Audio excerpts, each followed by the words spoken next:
Senhor esteja convosco. Proclamação do Evangelho de Jesus Cristo segundo Mateus.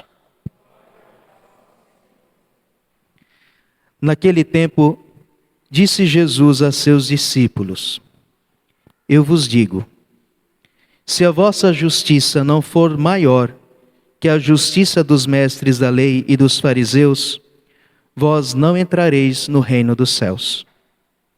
Vós ouvistes o que foi dito aos antigos: não matarás. Quem matar será condenado pelo tribunal. Eu, porém, vos digo: todo aquele que se encoleriza com seu irmão será réu em juízo. Ouvistes o que foi dito: não cometerás adultério. Eu, porém, vos digo: todo aquele que olhar para uma mulher com o desejo de possuí-la, já cometeu adultério com ela no seu coração. Vós ouvistes também o que foi dito aos antigos: não jurarás falso, mas cumprirás os teus juramentos feitos ao Senhor. Eu, porém, vos digo: não jureis de modo algum. Seja o vosso sim, sim, e o vosso não, não. Tudo que for além disso vem do maligno. Palavra da salvação.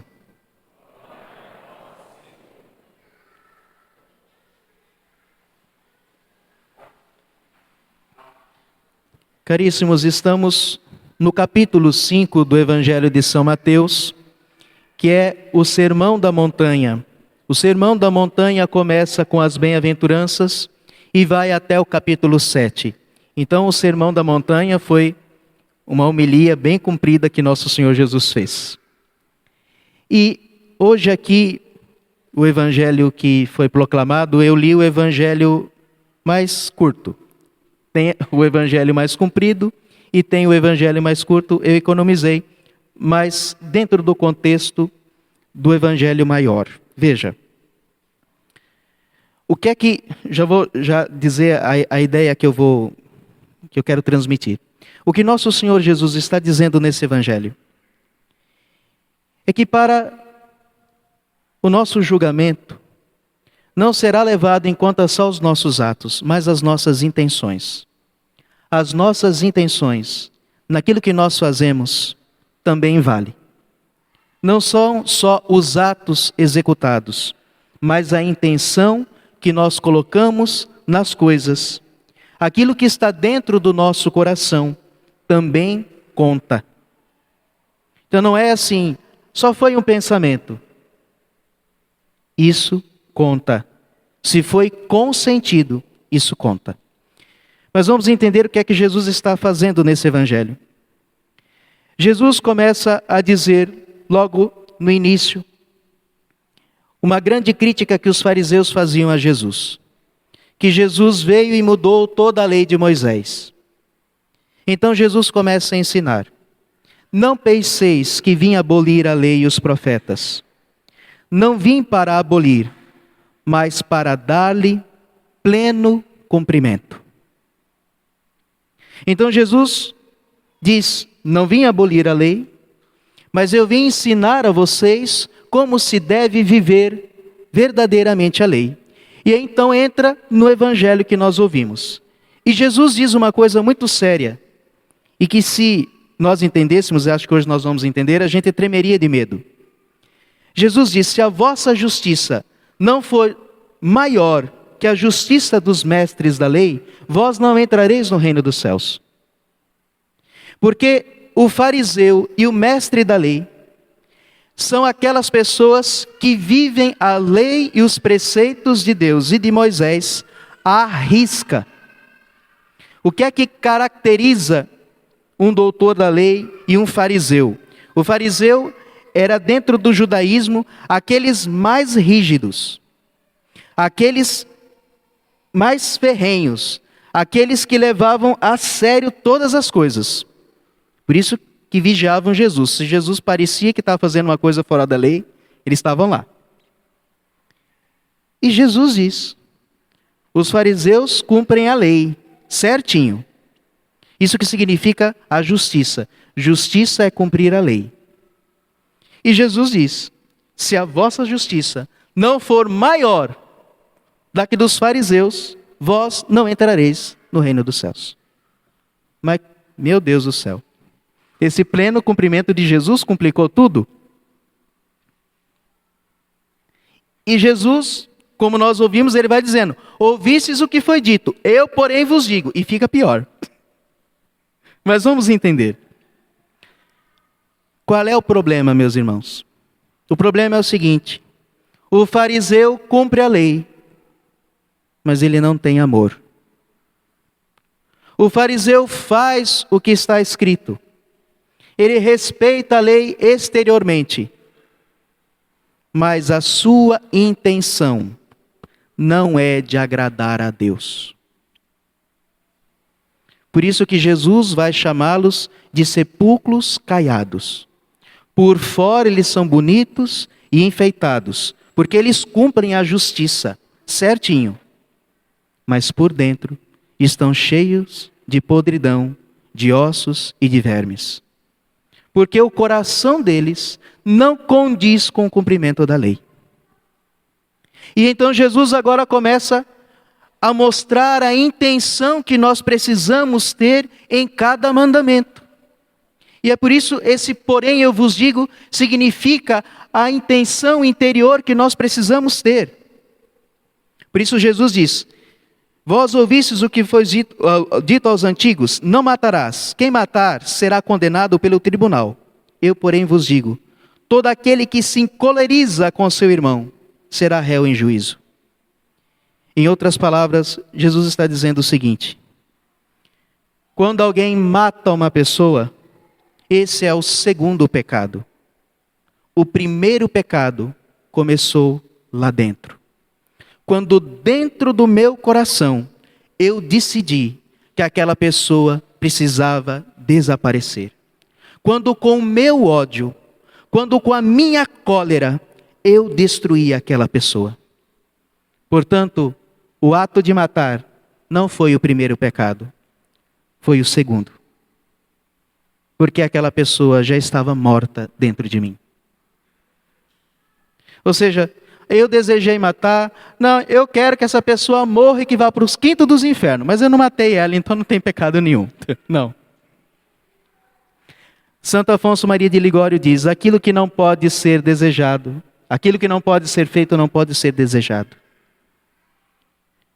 Porque o nosso coração é o que define os nossos atos. Por isso que Jesus vai dizer em outra passagem: não é o que entra no homem que torna ele impuro, mas o que sai. O que sai do coração do homem é o que torna impuro. E Jesus continua: ouvistes o que foi dito, não cometerás adultério. Eu, porém, vos digo, todo aquele que olhar, nono mandamento, todo aquele que olhar para uma mulher com o desejo de possuí-la, já cometeu adultério em seu coração. E no mundo de hoje as pessoas não entendem mais o que é a pureza e a castidade. As pessoas acham que pecados contra a castidade são atos feitos. Atos feitos são do sexto mandamento. Mas quando você cai contra um pecado da castidade do sexto mandamento, é porque você caiu antes no nono. Porque você cobiçou alguma coisa que não deveria ter sido cobiçada antes. E aquele pecado que você fez já estava materializado dentro de você. Por isso que Jesus vai dizer em outra passagem: os olhos é a janela da alma. Se os teus olhos estiverem escuros, se o teu coração estiver escuro, quão grande escuridão será. Portanto, a pureza começa nos olhos. Nós não podemos permitir de consentir num olhar impuro. Porque uma coisa, gente, é ver as coisas. Ou seja, eu estou vendo todo mundo aqui. Mas do que eu estou vendo, eu escolho o que eu olho. Então, infelizmente, o nosso mundo é assim, passa gente mal vestida toda hora. Eu vi uma pessoa mal vestida, mas não significa que eu tenho que olhar. Se eu olhar com intenção e consentir com aquele olhar, eu já pequei gravemente. Todo aquele que olhar para uma mulher com o desejo de possuí-la, já cometeu adultério com ela no seu coração. E isso vale para as coisas de internet, que infelizmente agora as oportunidades de pecado andam dentro do bolso. Com músicas, com vídeos, com filmes. Tudo isso mancha a nossa pureza. O pecado começa dentro. Antes de eu cometer um pecado feito, ele já estava dentro do meu coração. E por fim, nosso Senhor pede de nós uma sinceridade perfeita. Que o seu sim seja sim e o seu não seja não. Sim, sim, não, não. Sim para Deus. Sim para as coisas de Cristo. Sim para as coisas que nos levam para Deus. E este sim deve ser definitivo. E não para aquilo que nos afasta de Cristo e do seu amor, da sua vontade, da sua palavra, do seu coração. Tudo o que for além disso vem do maligno. Com o mal a gente não negocia. Com o mal não tem conversa. A resposta tem que ser certeira. Quando vem uma tentação, seja essas que Jesus está dizendo aqui no Evangelho, ou seja qualquer outra tentação, que o nosso não seja não, sem dialogar com o mal, sem dialogar com a tentação, sem dialogar com aquela proposta. A partir do momento que vem a advertência da consciência, eu não posso fazer isso, então deixa. E Jesus nos dará a graça. Hoje, durante o dia, a igreja celebrou a memória de Nossa Senhora de Lourdes. E ela, no final da sua aparição, disse: eu sou a Imaculada Conceição. A Imaculada significa que ela venceu todos os pecados. Feliz o homem sem pecado em seu caminho, que na lei do Senhor Deus vai progredindo, disse o Salmo. Ela nos dará a graça para viver. Ela nos dará a graça de sustentar-nos nas nossas fraquezas. Sim, porque nós somos fracos e Deus sabe disso. O problema não é esse. O problema é não pedirmos ajuda para a graça de Deus. Então recorremos a Nossa Senhora. Ela que veio do céu para nos visitar e dizer que ela está à disposição, à nossa disposição para nos ajudar. Clamemos a ela e digamos: Nossa Senhora, as minhas fraquezas são essas. Dá-me a tua graça. Dá-me a graça de não consentir com o mal. Se vier um mau pensamento na minha cabeça, que às vezes vem, não tem problema, eu não consinto. Eu rejeito aquilo e sigo a vida e pronto. Nossa Senhora, dá-me pureza de intenção. Dá-me pureza de pensamentos. Dá-me pureza nos olhares. Dá-me pureza de conduta. E Nossa Senhora nos ajudará, porque ela está à nossa disposição.